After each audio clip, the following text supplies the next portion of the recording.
ya como decíamos, su concepción del mundo era limitada. Estaba limitada por sus alrededores, porque tenían a las montañas y a la inmensidad de agua que no los permitía ver más allá. Y cada dios les correspondían ciertos reinos o ciertos dominios.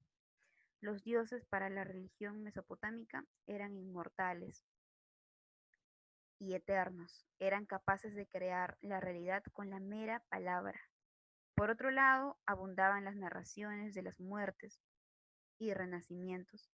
Algunos de los principales dioses mesopotámicos eran An, dios del cielo; Enlil, dios del viento; Enki, dios del agua; Ninhursag, dios de la tierra. Sin embargo, cada cultura construyó su propio panteón de divinidades y su propia versión de la religión que compartían. La fecundidad cultural de la religión no se debía solo a la constante llegada de los pueblos nómadas, de deseosos de asentarse, sino de las ganas que tenían de compartir sus riquezas mesopotámicas. Como vemos, la religión de estas civilizaciones era un poco complicada, tenían diversos dioses, eran estados, civilizaciones teocráticas, tenían un dios para cada cosa y veneraban muchísimo a sus dioses. Vamos a ver la historia de la Mesopotamia. La historia de la Mesopotamia va desde la prehistoria y el asentamiento de los primeros nómadas en la región, hasta la conquista del Oriente Próximo por los persas.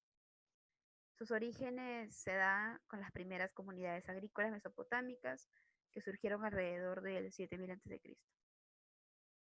De este modo nacieron los primeros asentamientos permanentes de la región Budras, Dabiya y Yarintapet, así como las primeras culturas menores mesopotámicas. La Hasuna Samara en 5600 a.C. hasta 5000 a.C. y la Jalab del 5600 a.C. hasta el 4000 a.C. Hubieron periodos también en la historia de la Mesopotamia. Tuvo un poquito más de desarrollo. Fueron muchísimas culturas, muchísimos periodos. Vamos a tratar de resumirlo un poquito. Pero al momento que decimos que las primeras comunidades agrícolas mesopotámicas surgieron alrededor de 7000 a.C., estas comunidades agrícolas desarrollaron una agricultura muy muy simple, que luego fue mejorada por los agricultores sumerios. Se valieron del Tigris y del Éufrates para el riego. No dependían mucho de las lluvias, ellos creían en sus ríos. Vamos a empezar por el periodo del Obeid, que data del 5500 a.C. hasta el 4000 a.C. La fundación de los primeros asentamientos de edificaciones de barro cocido, llamada el Obeid, y de los primeros zigurats, edificios de veneración religiosa que serían luego característicos de la civilización mesopotámica. Hablamos del más antiguo de estos templos, que sería Eridu, que se encuentra al sur de Sumeria. Periodo de Uruk. Uruk data del 4000 a.C. hasta el 2900 a.C.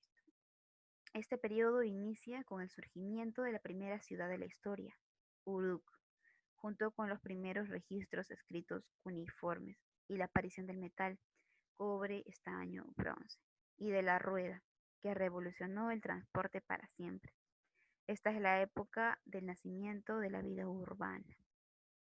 Seguimos con el periodo dinástico arcaico, que data del 2900 a.C. al 2350 a.C.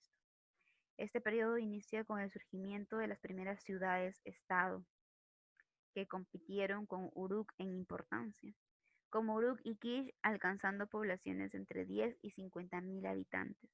Se trata de un periodo de expansión de las técnicas agrícolas y del modo de vida sumerio al resto de la región fértil mesopotámica, hasta llegar a Siria más o menos.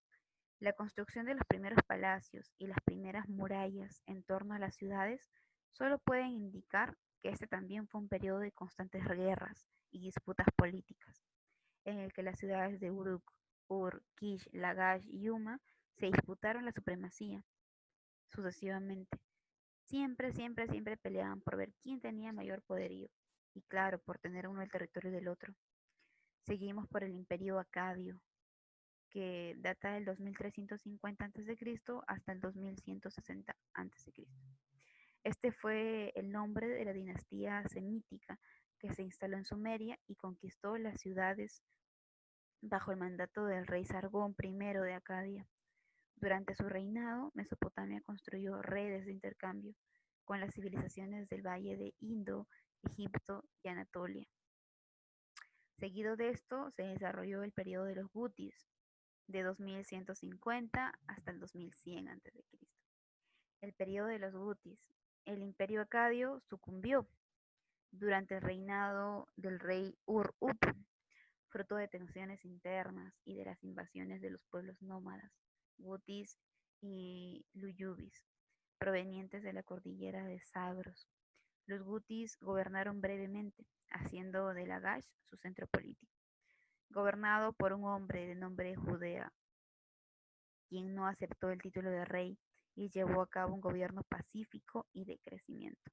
Fue el mejor gobernador, a decir verdad. Seguimos con la tercera dinastía de Ur, que comprendía los años 2110 a.C. hasta el 2000 a.C. La dinastía de Ur eventualmente fue comprendido por los Gutis. Estos fueron expulsados por el rey de Uruk, Utu-Egal, quien sería a su vez destronado por Ur-Nammu, gobernador de Ur, quien reunificaría el territorio y presentaría o presenciaría un renacimiento sumerio. Esta dinastía culminaría debido a un proceso de desintegración política entre el 2000 y el 1800 a.C.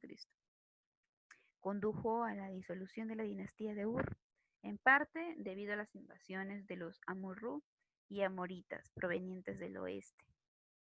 También tenemos después de esto al imperio paleobabilónico, que data de 1800 a.C. hasta el 1590 a.C. Los Amurú fundaron nuevas dinastías mesopotámicas, y el imperio paleobabilónico surgió de la mezcolanza.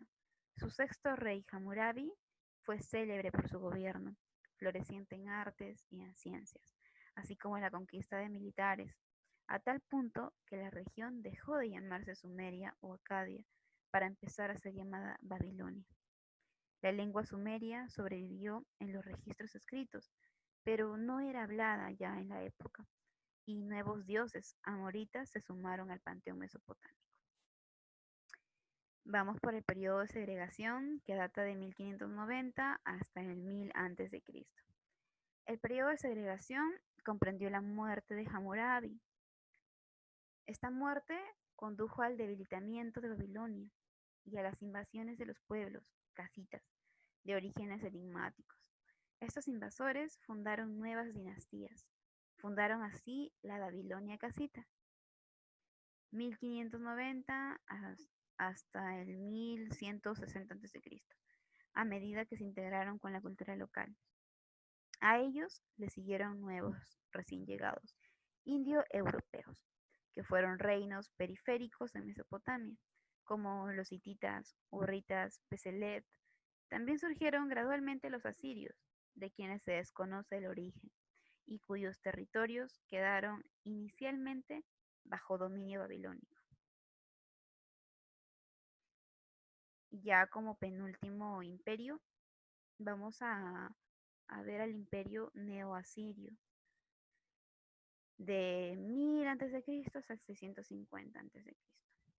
Luego del año 900 a.C., los asirios fueron expulsados, y ellos expulsaron a los arameos de la región y cobraron el dominio de las rutas comerciales mesopotámicas, bajo el mandato del primer rey neoasirio Salmanaser III, quien los condujo a expandir su dominio sobre Mesopotamia entera, Siria y Palestina.